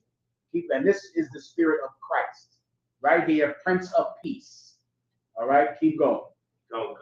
But made like unto the Son of God. That's what the made like unto the Son of God means, made like an angel. Keep going. Abideth a priest continually. Abideth a what? A priest continually. Who is a priest continually? Same brother. Right in front of you. But it's right in front of you. Melchizedek. And Melchizedek, of course, is Yahushua. Keep going. Verse 4. Now consider how great this man was, unto whom even the patriarch Abraham gave the 10th of the spoils. Man, this cat Melchizedek must have been great because even Abraham paid tithes to him. Abraham gave him tithes, so this must have been a heavy, heavy cat. Keep going. Verse 5. And verily, they that are of the sons of Levi, which receive the office of the priesthood, have a commandment to take tithes of the people according to the law. Now, verily, meaning for sure, Levites have a commandment from God to take 10% from the people. That is a commandment. Verily, meaning it's true. Keep going. That is of their brethren. Meaning Levi is taking tithes of his brothers, of the other 12 tribes. Keep going. Though they come out of the loins of Abraham. Though Levi comes from Abraham.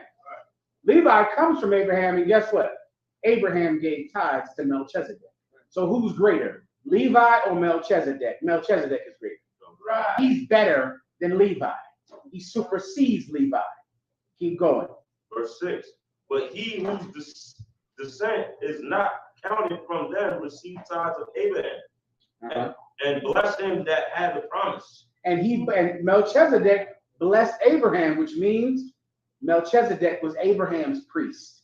Because he took 10% and then blessed him. And said, good job, well done. The Lord be with you. You give me that 10%, you've done the right thing. Now Abraham could go on and be the father of nations because he was blessed by that priest. Keep going. Verse 7. And without all contradiction, the less is blessed of the better. Read that one more time. And without all contradiction, the least is blessed of the better. I think I just wrote that down, but I'll give you a chance to explain it. Without any contradiction, the least is blessed of the better. Who is the least? Trooper. It would be Melchizedek. Who is the least? The least is blessed of the better. Meaning the better bless the least. The least, like imagine me being the least, and then the better blesses me. I am blessed of the better. The better blessed me. So who is the least?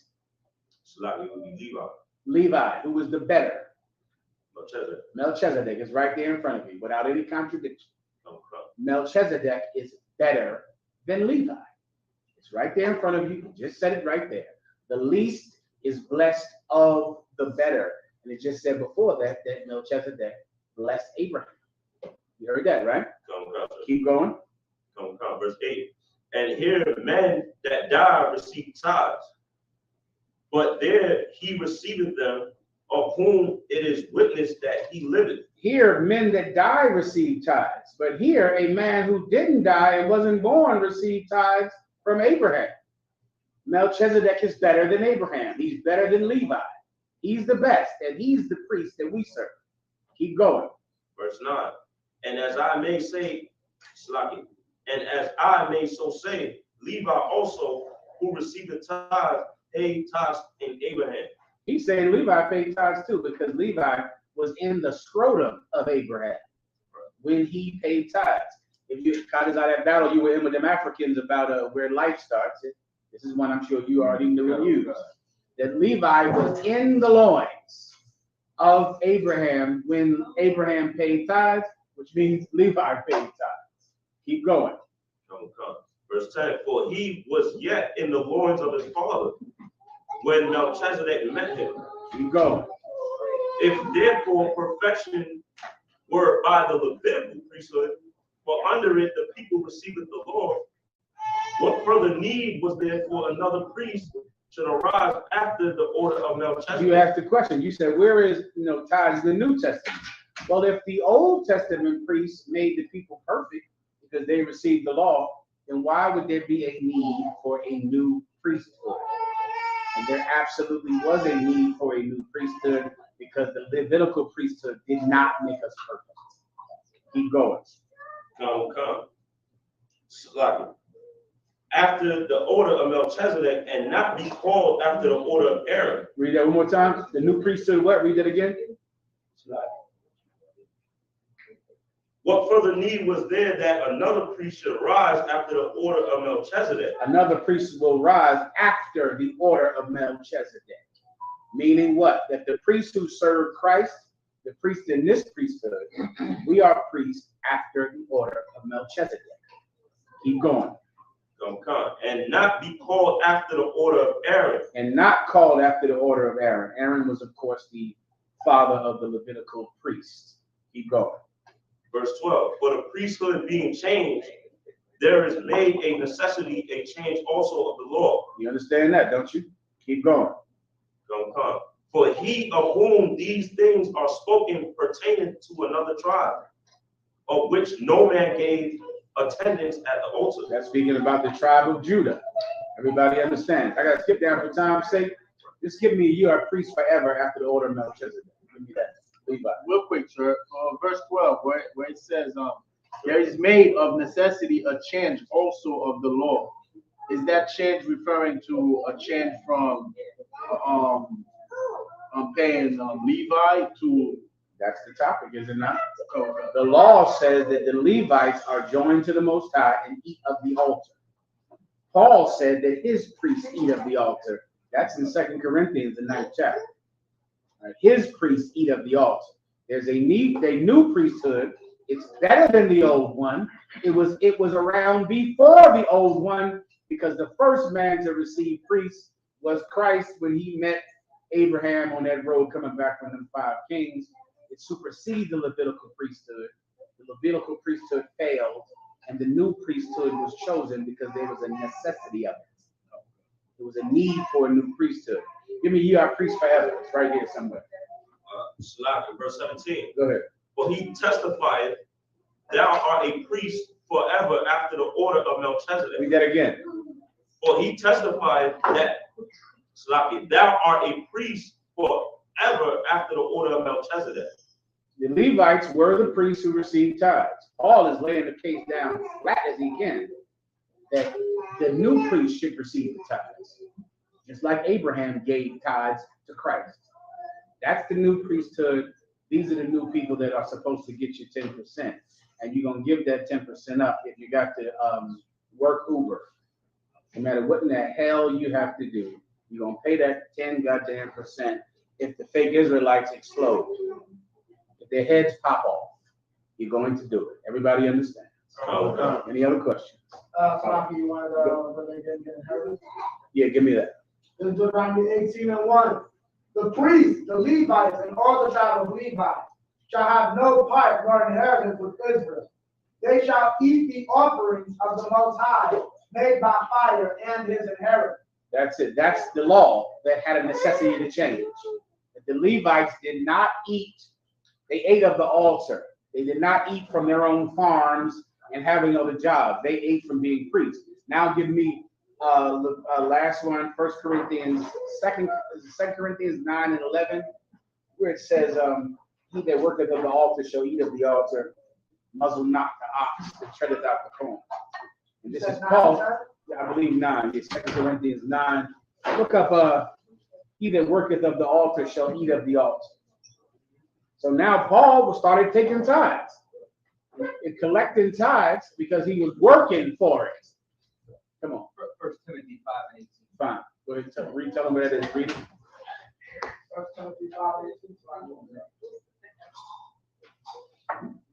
1 Timothy 5 and 18, where the scripture says, thou shalt not muzzle the ox that treadeth out the corn, and the laborer is worthy of his reward. Damn right he is. And give me the one that eateth of the altar. Shema Baal. And the first 9 lessons, if he has on to spiritual things, is a great thing he shall eat your carnal things. Oh, that's precept. But for time's sake, just give me the one I just said about eateth of the altar. It's in the New Testament. I want to say it's 1 Corinthians or 2 Corinthians.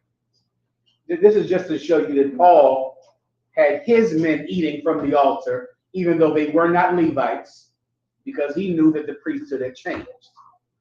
Come on. 1 Corinthians 9 and 13. Read that.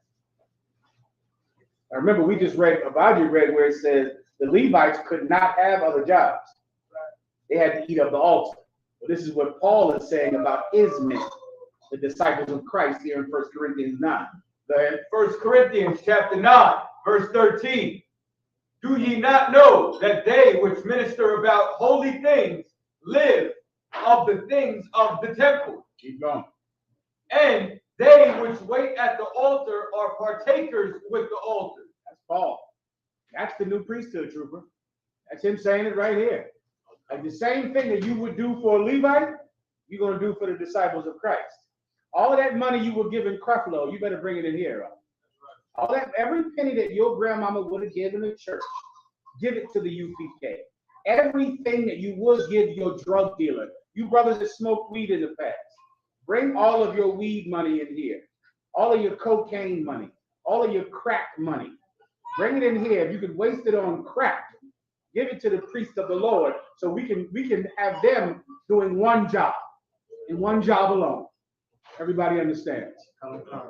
It's the lack of tithes leads to a lack of priests, which is exactly what the precept says. When you don't pay the priest, you don't get any.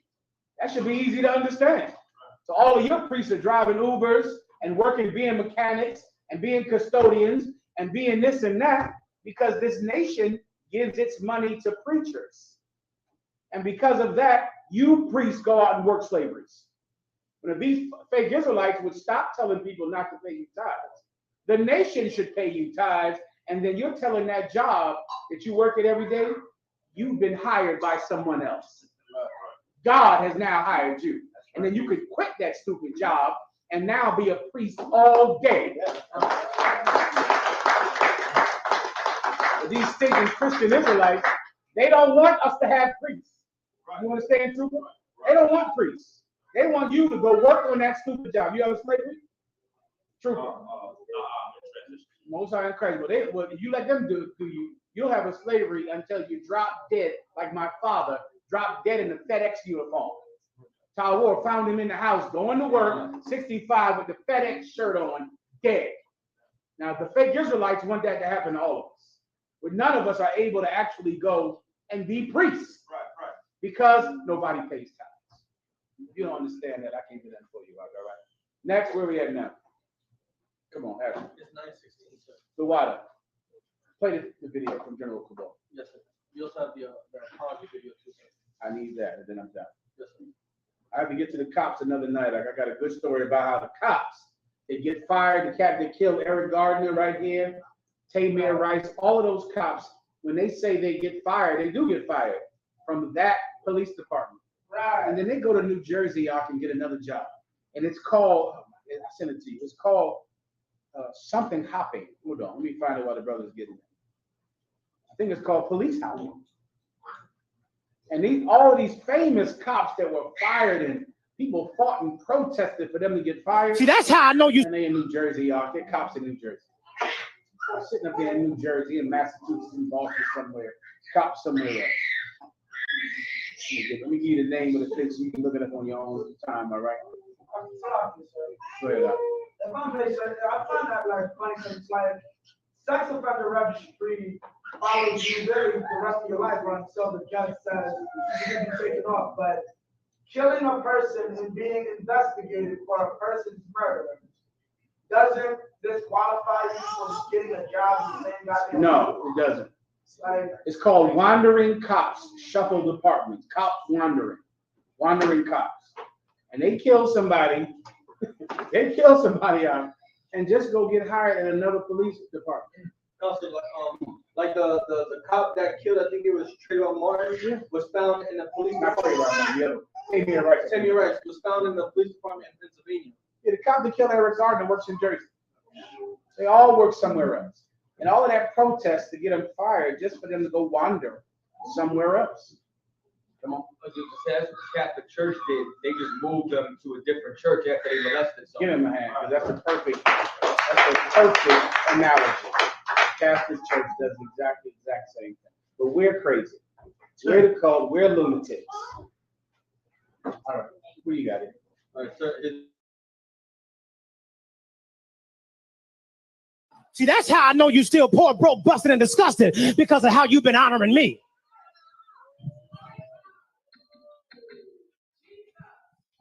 I'm not worth your McDonald's money. I'm not worth your Red Lobster money. I ain't worth your St. John Nick. Y'all can't afford it no how. I ain't worth y'all Louis Vuitton. I ain't worth your Prada. I'm not worth your Gucci. Mother, I'm saying this, and I promise you, Deacon, it's not with respect to want. I'm saying it because I want you to understand just what God is saying. Even found out that Movado, you can buy a Movado watch in Sam's. Yes, you can. Yes, you can. And y'all know I asked for one last year. Here it is the whole way in August. I still ain't got it. Y'all ain't saying nothing. Let me kick down the door and talk to my cheap sons and daughters.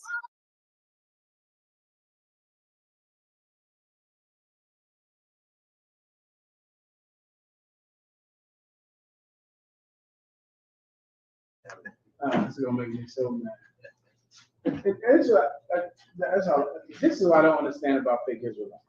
Why are fake Israelites always trying to get us not to take tithes, where Christians are getting Movado watches every year? Like, why don't you go tell him not to take tithes? Like, why is it? You know how many battles I've had to have about the money that General Yohana takes, that he gives away, and he takes and gives it to people, and pays your rent and buys your woman. Some brother called me today because General Yohana and bought his wife books so she can go to school. General Yohana takes the money and goes and buys your wife books so she can go back to college. Buys your kids things, but I gotta battle some fake Israelite about us taking tithes. Why don't you go tell me that? Go over there and say, hey, stop paying tithes. Why in the hell are you telling us to not take money when these preachers are taking your money and putting it in their nose? Right. Because you don't want us to have priests. That's the reason. You want these brothers to never get to camp, to never go travel, to never get on a plane and bring the word of God to a city that has never heard it. That's right. You don't want that. But this cat is going to get a Movado watch every year. I gotta move on. Fake Israelites, don't play with me about this. Fake Israelites better start paying tithes. Right. This is what I want you to do, truthfully. Whatever Christian Israelite told you to do that, I want him to pay tithes. That's right. Are you listening? No. I want him to pay tithes, that person.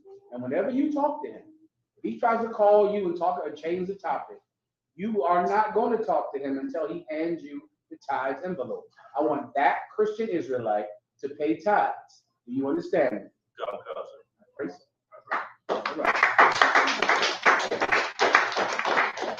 Or maybe we'll get the money another way. Reading on, moving on. This school is gonna have priests. I pray you understand that. Anyway, let's play the video. What's another video that we have? What do you have? The apology. Now this is the one I've been trying to bring out. Do you have it? Yes, sir, but the sound is a little bit different. This is a good video. This is such an. When I saw this is from one of Daria Allah has beautiful wives, beautiful and virtuous and kind and intelligent women of wit and sagacity.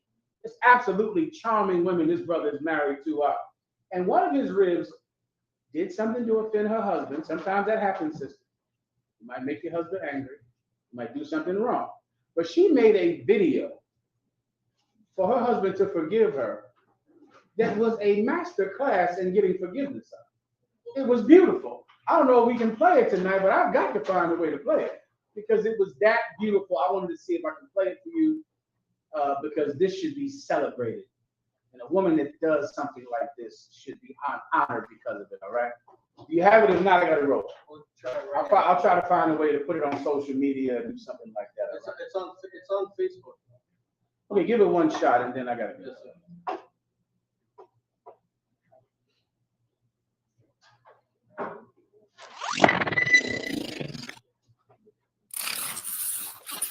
Begging my Adawan, Hadar Ya Allah, for his everlasting forgiveness.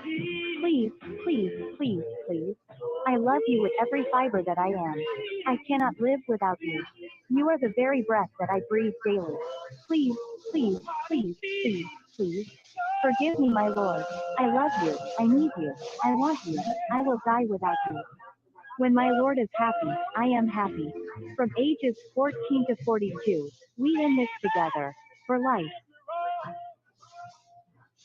Man, give her a hand. God damn it. Listen, I know y'all some hardcore brothers. I mean, these brothers in here is rough. I'd have forgave the sister. Come on now. I know y'all some rough cats. I used to think I was a harder woman. Y'all showed me something. Y'all cats way harder than I am. And I was ice cold on the goddamn woman. But I'm forgiving the broad who does this here. Okay? This woman is getting some forgiveness. Play it one more time, nice and loud.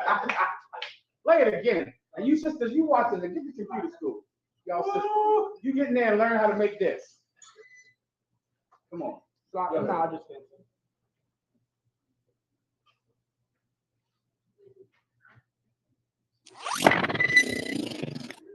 Can we get any more volume? That's all we can do.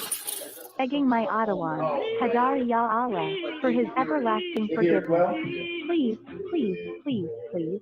I love you with every fiber that I am. I cannot live without you. You are the very breath that I breathe daily.